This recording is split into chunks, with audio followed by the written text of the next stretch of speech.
26장에서 이제 예수님께서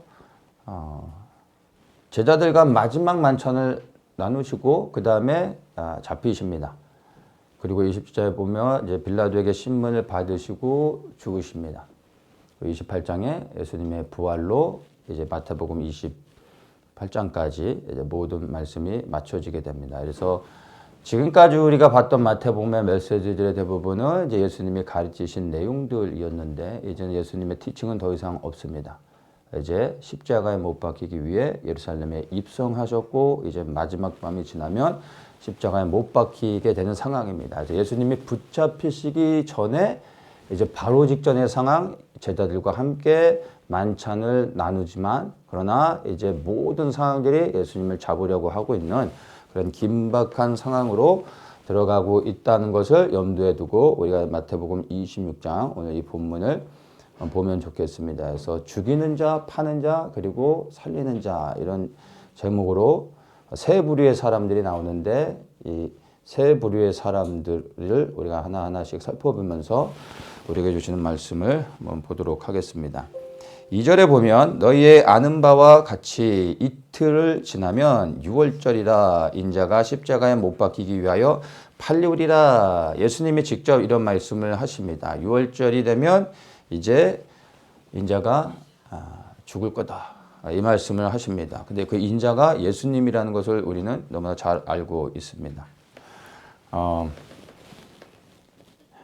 이 당시에 있지 않았기 때문에 우리가 정확하게 예수님께서 이 상황에서 어떻게 말씀하셨을지는 정확히 알 수 없지만 그러나 이 본문의 내용들 흐름을 보면 예수님께서 두려움 가운데 이런 말씀을 하지는 않으셨을 거라고 생각이 됩니다. 그리고 정말 담담하게 말씀하셨을 거라 생각이 됩니다. 남 얘기하듯이 본인이 이제 죽게 되는데 예수님이 이제 이런 말씀을 하시는 겁니다. 예수님이 이 말씀하셨을 때 그분의 기분은 어떠셨을까? 한번 좀 생각하게 됩니다. 왜냐하면 그분은 당신의 죽음을 아셨는데 그 죽음이 그냥 편안하게 마감하는 그런 것이 아니라는 것을 예수님은 아셨죠. 그런데 어떠한 죽음으로 그분이 마치게 될 것인지를 아셨는데 이제 내가 십자가에 못 박히게 될 것이다 라는 말씀을 제자들에게 담담히 하셨다라는 것이 참 여러 가지로 생각하게 됩니다. 하나님을 사랑하시되 그분은 끝까지 사랑하셔서 순종하셨습니다. 그리고 정말 물과 피를 십자가에서 다 쏟으셨습니다. 예수님의 그 자신의 삶을 통해서 우리가 어떻게 살아가야 되는지 사실 본을 보여주신 겁니다. 우리는 십자가의 그 은혜 안에서만 감격할 것이 아니라 그 십자가가 우리에게 던져주고 있는 거룩한 부담감들도 사실은 가져야 되는 겁니다. 그 십자가를 붙잡고 감사도 해야 되겠지만 그게 우리에게 거룩한 부담이 되어져야 하는 것입니다. 구원받은 우리도 예수님을 끝까지 순종해야 됩니다. 그리고 그 끝까지 순종하기 위해서는 우리의 생명을 드리는 일이 있어야 되는 겁니다. 근데 그것이 언제까지냐면 우리의 사명을 마칠 때까지. 예수님께서 사명을 마치실 때까지 묵묵히 십자가를 지고 그 부르심을 향하여서 나아가셨다는 것을 우리는 기억을 해야 하는 것입니다. 말씀을 드린 것처럼 예수님께서 지시셨던 십자가는 우리를 향한 주님의 크신 사랑입니다. 여기는 변함없이 우리가 정말 감사해야 될 내용입니다. 그런데 그 십자가는 사실 사랑을 넘어 예수님에게 있어서는 우리에게서는 그것이 우리를 향한 주님의 크신 사랑이겠지만 그러나 예수님과 하나님과의 관계 안에서 그 십자가는 사랑이라기보다는 물론 사랑하셔서 예수님이 하나님 앞에 끝까지 순종을 하셨지만 사실 그 십자가는 예수님에게 있어서는 사명이 되었던 겁니다. 그 사명을 위해 그분은 끝까지 물과 피를 다 쏟기까지 사명을 마쳤다라는 것을 우리는 기억을 해야 합니다. 그래서 여러분 십자가는 사랑이며 십자가는 또한 사명이라는 것을 기억해야 됩니다. 고린도전서 1장 18절에 십자가의 도가 멸망하는 자들에게는 미련한 것이요 구원을 얻는 우리에게는 하나님의 능력이다. 이 십자가의 도가 무엇입니까? 십자가의 말씀, 하나님의 말씀을 말하는 겁니다. 근데 이 하나님의 말씀이 어떻게 우리에게 능력이 되느냐 하면은 다른 것이 아니라 바로 사명을 감당할 때 이것이 능력이 된다는 것입니다. 말씀을 가지고 능력을 행하라는 것이 아니라 우리가 그 십자가의 말씀, 우리를 향한 하나님의 부르심의 말씀에 순종하여 사명을 감당하는 것이 그것이 곧 능력이 되어져서 하나님의 뜻을 이룰 수 있게 된다는 것입니다. 그래서 정말 이 십자가가 많은 사람들에게는 부끄러운 것이 되고 있습니다. 앞으로는 더 많은 사람들에게 십자가는 부끄러울 뿐만 아니라 외면해야 될 것이 됩니다. 우리는 더욱더 십자가의 이 거룩한 부담감을 가지고 우리가 이 사명을 감당해야 된다는 것을 이 예수님께서 지셨던 이 십자가를 통해 우리 다시 한번 생각해 볼 필요가 있는 것입니다. 예수님을 통해서 우리는 생명을 얻습니다. 그런데 예수님을 통하여 생명 얻은 우리는 또한 사명도 받아야 하는 것입니다. 많은 사람들이 주님의 우리를 구원하시는 은혜와 사랑 안에서만 머물러 있습니다. 그러다 보니까 구원받은 생명을 가지고 어찌할 바를 모르다가 결국엔 다시 땅을 바라보며 육을 위해 살아간다는 겁니다. 예수 그리스도의 이름의 권세와 능력을 가지고 그분의 뜻이 땅에 이루어지길 위하여 기도하는 것이 아니라 이제 나의 평안을 위하여, 행복을 위하여, 번영을 위하여 예수 그리스도의 이름을 부른다는 것입니다. 근데 이제는 우리는 그리스도 안에 생명을 얻었다면 그리스도께서 생명들여 감당했던 그 사명, 그 부르심들을 우리 각자가 받아야 된다는 겁니다. 그것을 향해 우리가 삶을 들여 나아가야 되는 것입니다. 왜냐하면 예수님의 생명 안에는 우리 각 사람을 향한 거룩한 부르심도 있다는 것을 기억해야 됩니다.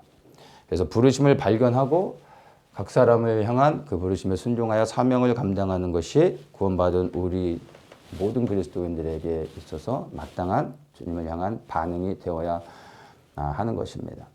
많은 사람들이 죽음을 두려워하죠. 그래서 죽음을 궁금해합니다. 개인의 인생의 마지막이 어떨지를 굉장히 궁금해합니다. 믿는 우리도 그렇고 믿지 않는 사람들도 마찬가지입니다. 끝을 알고 싶어 하죠. 내가 어떠한 죽음으로 끝나게 될 것인가 고민합니다. 두렵기 때문에 또 그러한 죽음을 알고 싶어 하는 마음도 있습니다. 네, 여러분, 우리 그리스도인들에게 있어서는 죽음조차 사명 안에 포함되어져 있는 겁니다.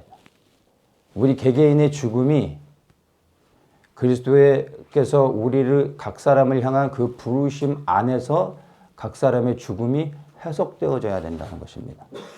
단순히 그냥 나 개인의 죽음이 어떠할 거를 고민하면서 알려고 하기보다는 우리 각 사람을 향한 주님의 거룩한 부르심을 발견하고 그것을 믿음으로 취하고 그 부르심 위에 순종하며 살아간다면 그 부르심 안에 나의 죽음을 알 수 있습니다. 혹 명확하게 알 수 없다 할지라도 더 이상 두려워하지 않습니다. 왜냐하면 사명을 감당하는 자에게 있어서 죽음은 사실은 별로 그렇게 중요한 게 아닙니다.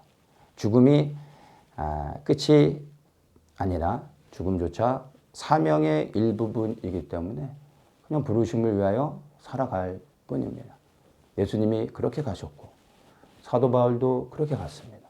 예수님의 제자들 모두가 다 그렇게 갔습니다. 그래서 우리 또한 그 부르심을 향하여 나아갈 때 그 사명을 감당하는 그 시즌 안에 우리의 죽음이 있을 겁니다. 우리에게 주신 사명을 다 감당하고 주님 앞에 서는 사람들도 있을 것이고요. 그 부르심을 향해 나아가는 과정 가운데 주님이 부르실 수도 있는 겁니다. 먼저 가느냐 늦게 가느냐 좀 더 버티느냐 이것은 사실은 중요하지 않습니다.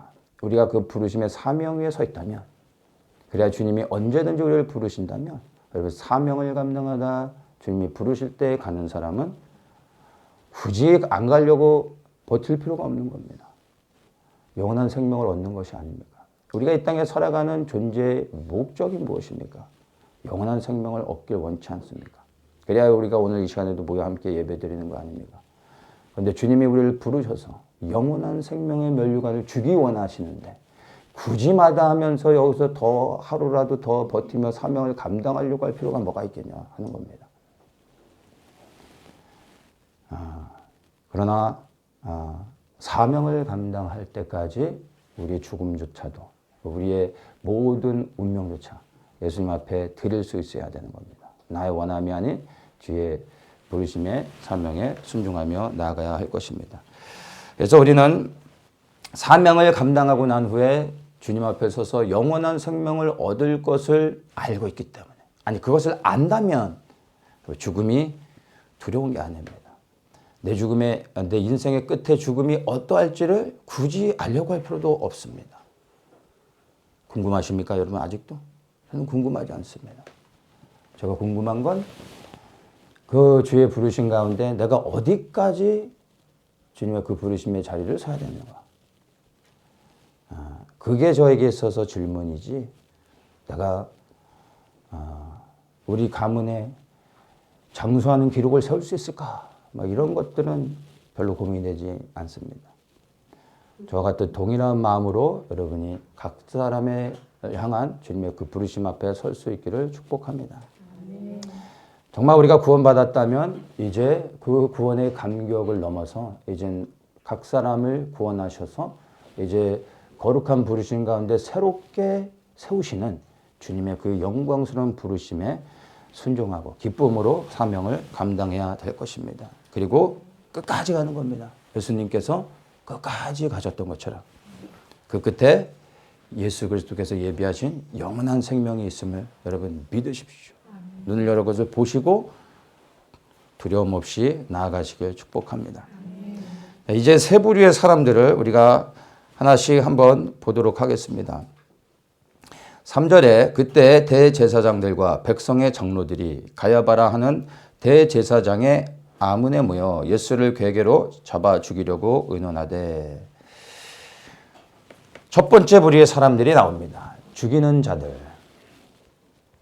이 예수님을 죽이려고 했었던 사람들은 다름 아닌 제사장 그리고 장로들이었습니다. 장로들은 종교 지도자들을 이야기하는 겁니다. 오늘날로 이야기하면 이제 고위 관료들이나 정치인들이라고 말할 수 있겠죠. 그런데 이게 다 유대의 종교와 연결되어지는 겁니다.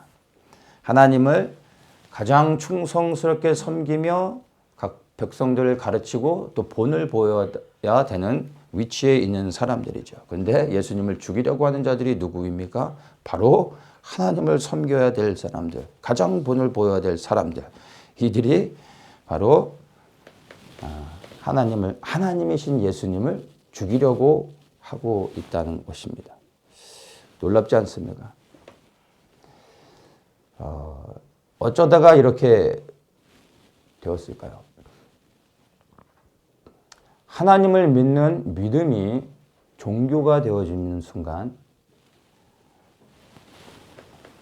하나님조차도 죽일 수 있는 겁니다. 이게 인간이 가진 종교의 타락인 겁니다. 종교는 모든 것을 굳어지게 만듭니다. 하나님의 말씀은 살았고 운동력이 있습니다. 그 말씀은 결코 굳어지지 않습니다. 종교는 하나님의 말씀조차도 굳어지게 만드는 겁니다. 즉 교리화되어지는 겁니다. 교리가 나쁘다고 말할 수 없습니다. 그러나 그 교리가 굳어져 틀이 되어지는 순간 살아 역사하시는 하나님의 말씀도 그 틀 안에 맞지 않으면 버려버리는 것이 종교라는 것입니다.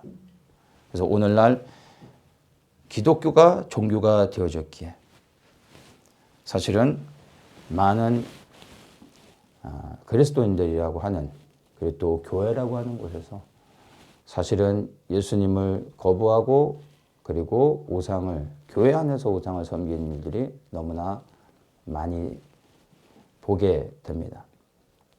왜냐하면 자신들이 만들어 놓은 그 교리에서 하나님의 말씀이 맞지 않으면 자기들이 만들어 놓은 교리를 더욱더 우선시하는 것이 오늘날의 교회의 모습인 겁니다. 종교란에 우리가 기독교라고 착각을 하지만 여러분 결코 종교인이 되어서는 안 됩니다. 우리는 기독교를 믿는 자들이 아니라 살아계신 하나님을 믿는 자들이 되어야 할 것입니다. 절대로 굳어져서는 안 됩니다. 그런데 굳어지지 않기 위해서는 어떻게 해야 되겠습니까? 다른 방법이 없습니다. 오직 우리를 매 순간 가운데 인도하시는 성령 하나님의 그 인도하심을 잘 받고 분별하며 순종해 나가야 되는 겁니다. 왜냐하면 성령께서 모든 그 말씀들을 기록하신 분입니다. 하나님의 감동, 성령의 감동을 통하여 모든 말씀들이 기록되어졌기 때문에 사실은 성령님을 통하여서만 온전히 하나님의 말씀을 우리가 분별할 수 있게 되는 겁니다. 오늘날의 문제는 인간의 지식으로 하나님의 말씀을 해석합니다. 물론 그렇게 해석되어진 말씀이 잘못됐다라는 게 아닙니다. 그게 교리가 되어지는 순간, 그게 틀이 되어지는 순간 살아 역사하시는 성령께서 새롭게 깨닫게 해주시는 것을 버려버린다는 겁니다. 우리가 성령께 민감하며 성령께 순종해야 되는데 성령께 순종한다고 또 말씀을 버려버려서는 안 되겠죠. 그 성령의 인도하심을 어떻게 분별할 수 있습니까? 기록된 말씀으로 또한 우리가 검증해야 되는 겁니다. 그래서 이것들이 병행되어져야 되는 겁니다. 문자로 굳어진 말씀을 붙잡으면 죽는 겁니다. 종교가 됩니다. 그러나 성령의 인도하심을 받아야 되는데 성령의 인도하심을 받는다고 내 육의 감동을 따라서 행하며 성령의 인도하심을 받고 있다고 말하는 사람들이 너무나 많습니다. 그리하여 말씀으로 또한 그 성령의 인도하심을 분별해야 되는 겁니다. 사실 쉬운 것 같은데 쉽지 않습니다. 그래서 우리가 말씀과 기도를 통하여 성령님의 인도하심을 잘 분별하는 것 외에는 다른 방법이 없다라는 것입니다. 오늘날 많은 교회들이 종교 안에 갇혀 버렸습니다. 그리고 이 유대인들의 모습을 통해서도 우리가 너무나 분명하게 알 수 있습니다. 제사장들, 백성의 장로들, 누구보다도 하나님의 말씀을 잘 아는 사람들입니다. 그런데 그들이 앞장서 예수님을 죽이려 하고 있다는 것입니다. 유대인들이 이 땅에 오신 메시아를 거부했다면 여러분 오늘날 종교가 되어져 버린 교회가 다시 오실 메시아를 거부한다는 것은 너무나 분명하게 알 수 있는 것입니다. 그래서 당시의 유대교는 예수님이 보실 때 희망이 없었죠. 주님께서 교회라는 새로운 공동체를 주셨던 겁니다. 오늘날의 교회도 마찬가지입니다. 만약 교회가 종교화 되어져 버렸다면, 그리하여 굳어져 있다면 어느 누구도 바꿀 수 없습니다. 사람이 바꿀 수 없습니다. 성도들이 뜨겁게 기도한다고 바뀌어지는 것도 아닙니다. 그러한 종교가 되어버린 교회에서는 탈출해야 살 수 있습니다. 그것만이 살 길입니다. 그리고 살아 역사하시는 성령의 인도하심을 따라 움직여야 되는 것입니다. 우리는 그렇게 종교가 되어진 곳으로부터 탈출하여 모였습니다. 그래서 우리는 이제 안전하다. 이제 우리는 구원을 얻었다라고 생각하는 순간 여기도 종교가 되어지는 겁니다. 마지막 때 많이 깨어 있다라고 생각하면서 모여있는 많은 사람들의 그 모임을 통해서 보면 우리는 안전하다. 우리는 구원받았다. 이 땅에 심판이 많은데 우리는 휴거될 거다. 우리는 이렇게 말합니다. 전혀 그렇지 않습니다. 우리가 종교가 되어진 곳으로부터 벗어나 새롭게 모여졌기 때문에 우리가 안전한 게 아닙니다. 우리 또한 여기서 굳어지는 순간, 우리의 믿음이 굳어지는 순간, 틀이 되어지는 순간 우리 또한 우리도 모르는 사이에 주님의 뜻을 분별하지 못하고 주님을 대적할 수 있는 것입니다. 그래서 정말 구원은 두렵고 떨림으로 이룬다고 하시는 말씀이 너무나 맞는 겁니다. 매일의 순간 가운데 우리조차도 정말 두려움 가운데 주님 앞에 날마다 서야 되는 것입니다. 그래서 나는 구원받았으니까 이제 휴거가 될 것이고 영원한 생명을 얻을 것이다 라고 자신해서는 안 됩니다. 그렇다고 여러분 두려워라는 것이 아닙니다. 확신을 갖는 것은 좋습니다. 그러나 확신으로 구원받는 것이 아니라는 것 또한 여러분이 아셔야 되는 겁니다. 그러나 구원의 확신은 너무나 중요하죠. 그러나 그 확신을 가지고 천국에 들어가는 것은 결코 아니기 때문에 나의 이 확신이 정말 주님이 인정하시는 믿음으로 인하여 온 것인지 아니면 나 혼자만의 착각인지를 여러분 스스로가 날마다 테스트해 보셔야 되는 겁니다. 그래서 이 예수 그리스도의 생명을 가진 공동체를 통하여 함께 모여 연합할 때 우리가 서로에게 도움이 되고 보호가 되어지며 그리고 함께 연합하여서 우리의 구원을 함께 이루어갈 수 있기 때문에 살아있는 그러한 생명력 있는 공동체에 함께 있다는 것이 주님 앞에 감사한 것입니다. 그래서 여기 있는 어느 누구도 구원받았다라고 생각할 수 없다는 것을 여러분 반드시 기억하시고 이제 우리의 부르심을 향하여 나아가는 것에 더욱더 초점을 맞춰야 될 것입니다. 말씀드린 것처럼 우리가 이제 정말 영원한 구원을 얻기 위해서는요, 다시 오실 예수 그리스도에 대한 소망을 가지고 그의 길을 예비하는 것밖에는 저는 없다고 생각을 합니다. 이것만이 이 땅에 대한 소망을 버리고 저 하늘을 바라보며 하늘의 소망을 가지고 나아가게 되는 것입니다. 그리고 내 믿음이 굳어지지 않고 생명을 향하여 나아갈 수 있게 되는 것입니다. 저는 주님의 그 다시 오심이 깨달아지지 않았다면 저는 120% 자신할 수 있습니다. 종교인이 되어져서 구원받은 자로 착각하며 살아가다 주님 앞에 섰을 때는 나는 너를 도무지 모른다 라고 버림을 받았을 겁니다. 그래서 저는 정말로 주님의 이 재림이 깨달아졌다는 것이 얼마나 감사한지 모릅니다. 제 삶을 완전히 돌이킬 수 있게 되어졌고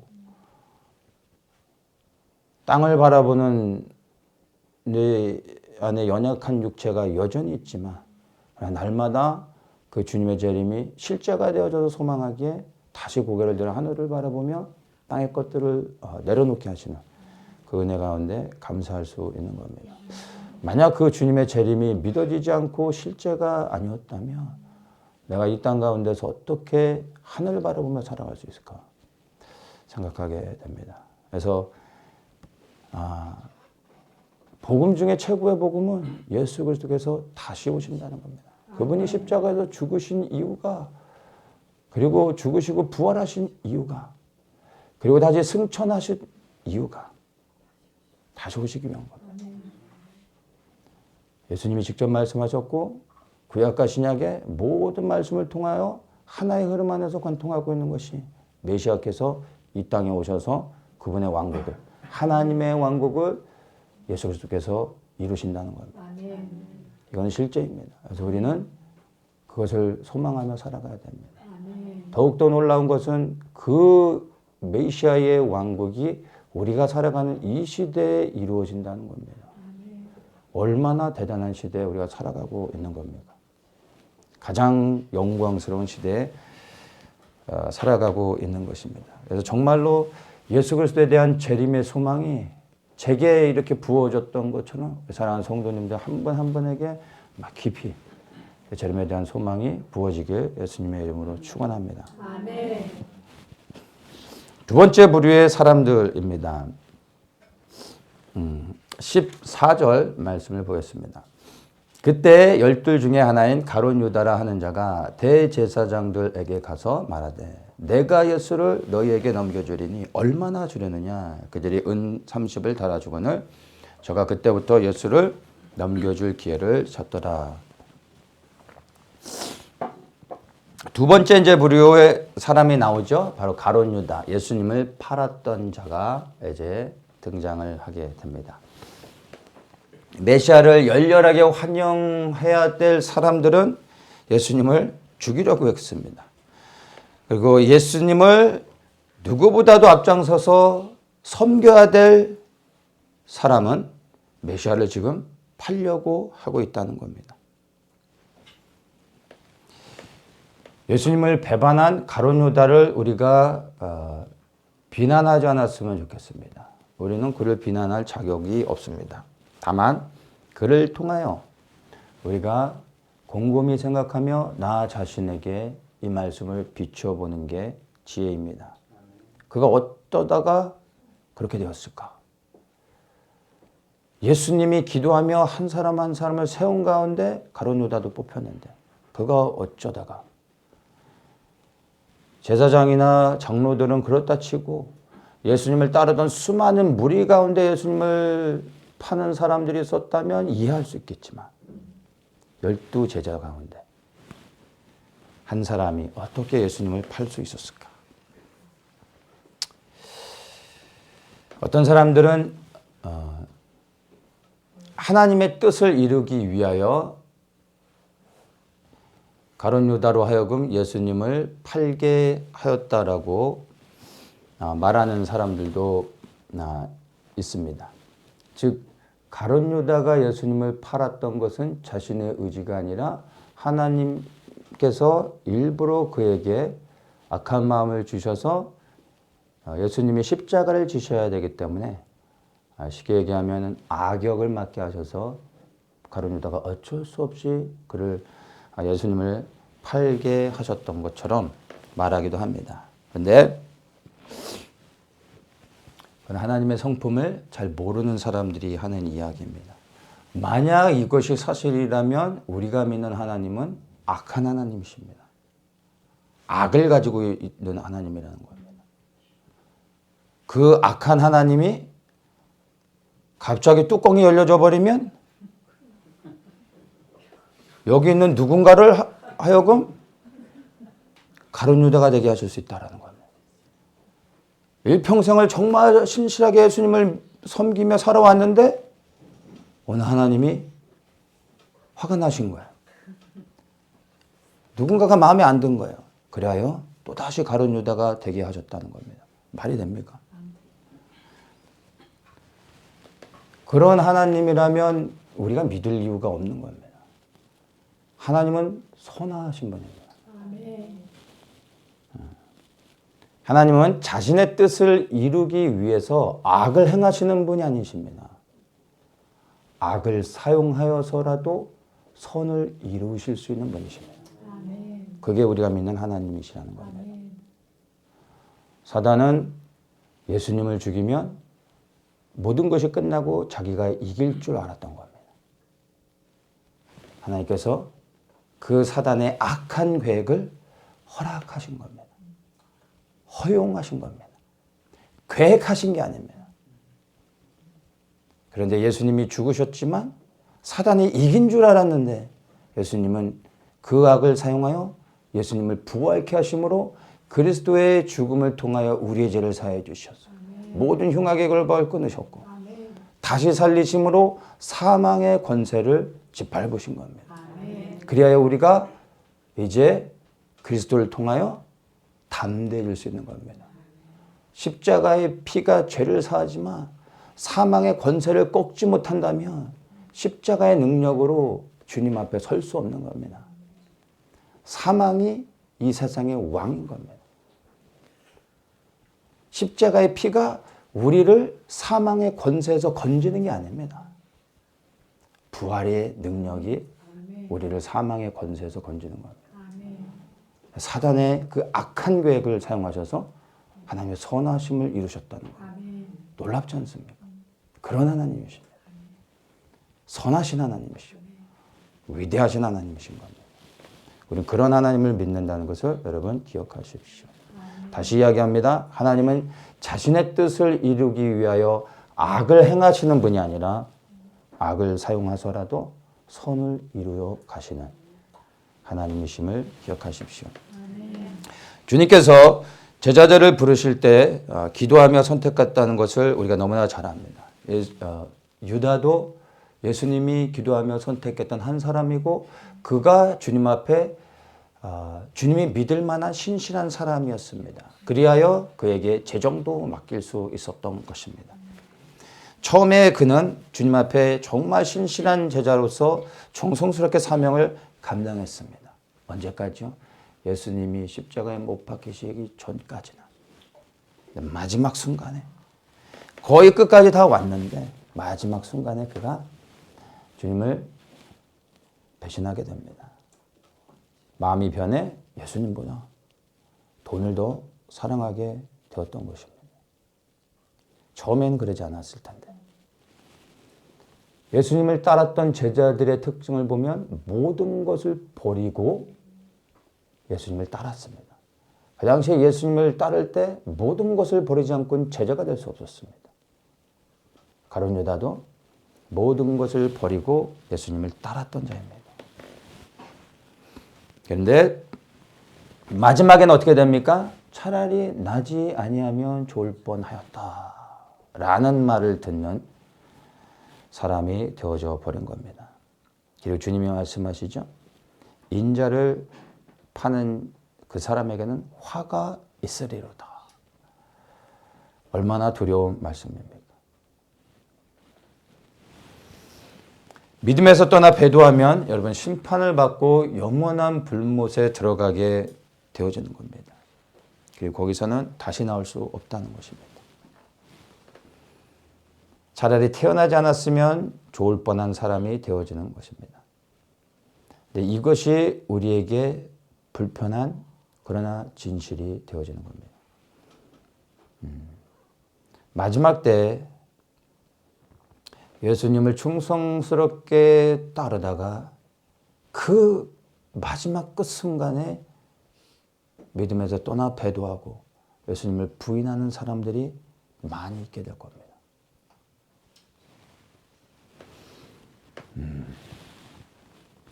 나는 그런 사람이 아니다라고 생각하기보다는 그래야 나 자신을 믿기보다는 내가 끝까지 배도하지 않도록 주님 나의 믿음을 지켜주십시오 라고 겸손히 주님 앞에 기도하는 자들이 더 지혜로운 자입니다. 저는 이러한 두려움으로 주님 앞에 늘 겸손히 나아갑니다. 왜냐하면 저는 제 자신을 믿을 수가 없습니다. 그래야 주님을 믿고 주님을 의지합니다. 이것이 계속해서 내 믿음을 지켜갈 수 있는 은혜임을 고백합니다. 여러분 자신을 그리고 여러분 자신의 믿음을 믿지 마십시오. 여러분의 그 믿음이 한순간에 무너지는 것을 여러분 삶에서 경험하지 않습니까? 오늘은 하늘을 찌를 것 같은 그 믿음이 어느 한순간 다음날 아침에 허무하게 다 사라져버려서 나에게 믿음이 있었던가 하는 것들을 경험해보지 않으십니까? 방법은 매 순간 그리스도를 의지하며 나아가는 것밖에 없다라는 겁니다. 세상을 사랑하지 말고 예수님을 사랑하며 하늘을 바라보고 다시 오실 주님에 대한 소망을 가지고 매 순간 주님을 구하며 나아갈 때 주님이 은혜 가운데 붙잡아 주실 줄을 믿습니다. 세 번째 마지막 부류의 사람을 한번 보도록 하겠습니다. 17절에 무교절의 첫날에 제자들이 예수께 나와 가로되 유월절 잡수실 것을 우리가 어디서 예비하기를 원하시나이까? 가라사대 성한 아무에게 가서 이르되 선생님 말씀이 내 때가 가까웠으니 내 제자들과 함께 유월절을 내 집에서 지키겠다 하시더라 하라 이렇게 말씀합니다. 예수님께서 이제 세 번째 부류의 사람 살리는 자가 되어주시는 겁니다. 유월절을 준비하게 하십니다. 무교절의 첫날이 유월절이 되어지는 겁니다. 그리고 이제 무교절의 절기 7일을 지키게 되는데 무교절의 7일이 중요한 게 아니라 유월절이 중요한 겁니다. 무교절의 7일은 그 유월절의 구원을 기뻐하며 7일 동안 축제를 벌이는 것입니다. 중요한 건 6월절인 겁니다. 이번 15일 금요일 저녁 이제 6시부터 이제 해가 지는 그 시간부터 해서 토요일 다음 날 16일 이제 해가 질 때까지 이제 하루가 6월절이 됩니다. 그래서 이제 유대 칼렌더에 맞춰서 우리가 또 6월절을 함께 말씀을 나누고 기도하게 될 텐데 6월절에 대한 말씀은 또 그때 가서 나누도록 하고 6월절은 유대인들에게 있어서 사실은 가장 큰 절기입니다. 실제로 절기에서 가장 큰 것은 장막절인데 유대인들의 그 문화를 보면 가장 축제로 즐거워하는 것은 사실은 6월절입니다. 이 6월절이 구원의 시작이 되기 때문에 이 6월절이 없으면 장막절도 없는 겁니다. 모든 절기의 완성은 장막절이지만 그러나 6월절이 없었으면 시작을 할 수 없었다는 겁니다. 그래서 사실은 6월절 때 가장 축제로 즐거워하고 6월절을 지키게 됩니다. 근데 6월절은 출애굽기에 보면 하나님께서 이스라엘 백성을 애굽에서 바로의 권세로부터 자유케 하려고 수많은 재앙들을 내리셨는데 바로가 끝까지 완악하여 백성들을 내어놓지 않죠. 그래서 마지막으로 하나님께서 장자를 치는 재앙을 내리십니다. 이 장자를 치는 재앙을 통하여 모든 애굽에 있는 가정의 장자들이 다 죽음을 당합니다. 근데 이때 내렸던 하나님의 재앙을 애굽 사람들뿐만이 아니라 그 땅에 살고 있었던 유대인들, 히브리 민족에게도 동일하게 적용되는 거였습니다. 단 어린 양, 1년 된 어린 양의 희생을 잡아 그 피를 문설주와 문지방에 바르고 그 죽음의 사자가 지나가는 그 저녁에 밖에 나가지 않고 가정 안에 머물러 있어야 되는 겁니다. 그러면 이 죽음에서 보호를 받게 됐던 것입니다. 그리하여 히브리 모든 민족들은 어린 양을 잡아 문설주에 피를 바르고 가정 안에 머물러 있었습니다. 말씀을 따라 순종할 때 구원을 얻는 것입니다. 히브리 민족이었기 때문에 구원받은 것이 아니라 어린 양의 피를 발랐기 때문에 구원을 받은 것입니다. 그 저녁에 애굽에 있는 모든 장자들을 죽이러 죽음의 천사들이 지나갈 때 그 어린 양의 피를 보고 이 집안에는 이미 죽음을 당하였구나 하며 어린 양의 피를 보고 넘어갔다. 6월했다 해서 6월절이 된 겁니다. 그것으로 인하여 첫째 이들은 생명을 얻었습니다. 두 번째 이것으로 인하여 이들이 애굽에서 이제 나아가 자유를 얻을 수 있게 되어졌던 것입니다. 그래서 이 출애굽은 히브리 민족에게 있어서 민족으로서 새롭게 출발하는 엄청난 민족적 역사의 새로운 시작이기 때문에 이 6월절은 유대인들에게 너무나 중요하며 큰 축제로 즐기게 되는 겁니다. 그런데 놀라웠게 예수님께서 이 6월절을 지키기 위해 예루살렘에 입성하셨다는 겁니다. 그 예루살렘에 누가 기다리고 있습니까? 죽이려고 하는 자들, 파는 자들이 있는데 예수님께서 들어가신 겁니다. 그리고 마지막 6월절 만찬을 제자들과 이제 이 밤에 나눠주시는 겁니다. 우리가 읽는 이 본문이 이제 이 6월절 만찬을 나누는 저녁이 되는 겁니다. 그런데 보면은 예수님께서 이제 6월절 날에 아침 9시에 십자가에 매달리십니다. 그리고 오후 3시에 이제 돌아가시죠. 그런데 놀라웠게 오후 3시는 6월절에 어린 양을 희생제물로 잡는 시간입니다.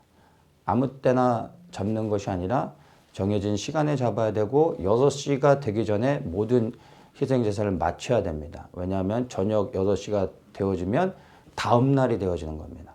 그래서 그 6시가 되기 전에 모든 희생제물을 마쳐야 되기 때문에 3시에 어린 양의 희생을 잡습니다. 그런데 그 3시에 예수님께서 십자가에서 돌아가셨다는 겁니다. 6월절을 완전하게 성취하심으로 내가 6월절의 어린 양으로 이 땅에 온 메시아다라는 것을 증명하신 겁니다. 그래 유대 이 절기를 지키는으로 예수님께서 유월절의 희생양으로 정확하게 성취하신 것을 통하여 이스라엘의 메시아이심을 절기를 통하여 너무나 분명히 알 수 있게 된다는 것입니다. 그런데 유대인들은 안타깝게 여전히 절기를 철저하게 지키고 있는데 유월절에 어린 양으로 오신 메시아인 예수 그리스도를 아직도 발견하지 못하고 있다는 겁니다. 이게 율법이라는 겁니다. 율법이 틀이 되어지는 순간 율법을 성취하신 메시아가 왔는데도 거부해 버리는 겁니다. 너무나 안타까운 일이죠. 근데 그들을 안타까워할 게 아니라 오늘날 교회 안에서도 주님이 보실 때 안타까운 사람들이 너무나 많다는 것입니다. 우리 자신을 봐야 되는 겁니다. 과연 나는 주님 보실 때 저 유대인들처럼 메시아를 거부하고 있는 내 안에 굳어진 틀은 없는가? 나 자신을 살펴보아야 하는 것입니다. 주님께서 예루살렘에 들어가신 것은요, 지난 3년 동안에 수도 없이 들어가셨던 것과 다른 겁니다. 이 마지막 예루살렘의 입성은 완전히 다른 겁니다. 죽이려는 자들, 팔려고 하는 자들을 향하여 자진해서 들어가셨던 겁니다. 왜 그렇게 하셨을까요? 다른 것이 아니라 우리를 살리기 위하여 그 길 외엔 다른 것이 없기에 들어가셨다는 겁니다. 살리기 위해서는 팔리셔야만 됐고 그리고 죽으셔야만 했던 것입니다. 생명을 들여 끝까지 우리를 사랑하시고 생명을 들여 끝까지 사명을 감당하시는 예수님의 모습을 우리가 보게 되는 것입니다. 여러분, 예수님을 팔았던 자도 죽었습니다. 예수님을 죽였던 자들도 다 죽었습니다. 그런데 살리려고 죽으셨던 예수님은 다시 사셨습니다. 때가 되면 이제 주님을 따르는 참된 그리스도인들, 이 마지막 시대 가운데 예수님이 보실 때 선한 믿음을 가지고 주님을 따르는 사람들을 팔려고 한 자들, 그리고 죽이려고 하는 자들이 또 다시 등장하게 될 것입니다. 그때 우리가 두려워해서는 안 됩니다. 왜냐하면 우리가 예수 그리스도를 그 믿는 믿음 때문에 이 땅에서 죽음을 당할 수 있습니다. 그러나 예수 그리스도 안에 있는 부활의 생명이 죽은 우리를 다시 살리실 것을 믿기에 우리가 그 모든 죽음의 위협 앞에서도 고개를 들고 주님을 찬양할 수 있는 능력이 되어지는 겁니다. 이 능력이 우리 각 사람에게 이 마지막 시대 가운데 정말로 부어줘야 되는 것입니다. 우리 믿음으로 인하여 세상에서 버림을 받고 죽음을 당한다 할지라도 여러분 기억해 주십시오. 끝이 아니라는 것을. 결코 주님을 배반해서는 안 되는 겁니다.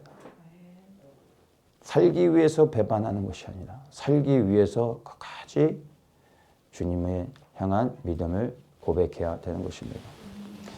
요한복음 16장 34절 우리가 너무나 잘 아는 말씀입니다. 이것을 너희에게 이르면 너희로 내 안에서 평안을 누리게 하려 합니다. 세상에서 너희가 환난을 당하나 담대하라. 내가 세상을 이겼노라. 담대하라. 내가 세상을 이겼노라. 예수님이 세상을 이기셨기 때문에 예수 그리스도를 믿는 믿음 안에서 이제 세상을 이긴 그 능력이 우리 안에 세워진 겁니다. 그 믿음 위에 서면 되는 겁니다. 그래서 생명을 들여 끝까지 사명을 감당하는 것이 여러분 재수없는 일이 아니라 두려운 일이 아니라 영원한 생명을 얻을 수 있는 가장 확실한 방법이라는 것을 여러분 아십시오. 세상을 이긴 주님께서 우리를 다시 살리실 것을 여러분 마음 가운데 믿어지시고 이 믿음의 경고에 서시길 축복합니다. 끝까지 사명을 감당하는 것만이 우리가 살 수 있는 길임을 여러분 기억하십시오. 그러면 이 마지막 시대 가운데 우리가 무엇에 더욱더 초점을 맞춰야 되겠습니까? 어디로 가야 살 것인가? 피난처가 아니라 나의 부르심의 자리가 무엇인가? 예수님께서 그 죽음을 향하여서 두려움 없이 예루살렘에 들어갈 수 있었던 것처럼 부르심을 향하여 두려움 없이 나아가며 그 자리에 서서 끝까지 사명을 감당하는 것이 주님 앞에 새롭게 세워져 영원한 생명을 얻는다는 것을 여러분 기억하시고 구원받은 자로서 이제 그 구원이 나로 하여금 어디로 인도하고 있는지 내가 어디에 서야 되는지 여러분의 사명을 각 사람의 주신 그 부르심과 사명을 발견하시길 예수님의 이름으로 정말 축원합니다. 주님의 재림이 가까워질 때 여러분 세 부류의 사람이 있다는 것을 반드시 기억하십시오. 팔려고 하는 자들, 죽이려고 하는 자들, 그러나 살리는 자들도 있는 겁니다. 어떤 사람이 되어야 하겠습니까? 세상을 사랑하면 파는 자가 되어질 겁니다. 굳어진 종교에 묶여 있으면 죽이는 자가 되어질 겁니다. 그러나 생명을 들여 다시 오실 주의 길을 예비하는 자가 된다면 살리는 자가 될 겁니다. 사는 자가 될 것입니다. 그래요. 살리는 자가 되어 주의 오심을 준비하고 그분 안에 있는 영원한 생명을 여기 있는 모든 분들이 얻으시길 간절히 축복합니다. 아멘. 주님, 우리가 믿음의 선한 경주를 끝까지 마치게 하여 주시고 세상에 수많은 사람들이 예수님을 파는 자 또한 죽이는 자가 되어질 텐데 우리는 그 가운데 구별되어져 이 땅 가운데 수많은 영혼을 살리는 자, 그래야 내 영혼이 끝내는 사는 자가 될 수 있도록 이 믿음을 우리 지켜주시고 부르심의 자리에 견고히 설 수 있게 축복하여 주시옵소서. 감사하며 예수님의 이름으로 기도합니다. 아멘.